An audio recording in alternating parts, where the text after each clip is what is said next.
വേണമെന്നില്ല, ശരിയാക്കി തന്നാ മതി.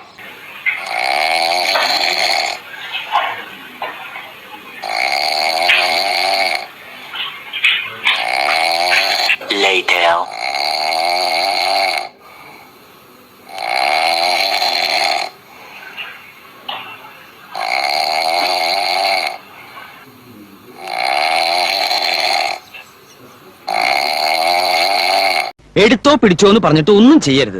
എല്ലാ വൈരാഗ്യങ്ങളും ചതികളും വഞ്ചനകളും ഉള്ളിൽ അങ്ങനെ ഒതുക്കി ഒതുക്കി വെക്കണം. എന്നിട്ട് സമയം നോക്കി അതിൽ ഓരോന്നായി പ്രയോഗിക്കണം.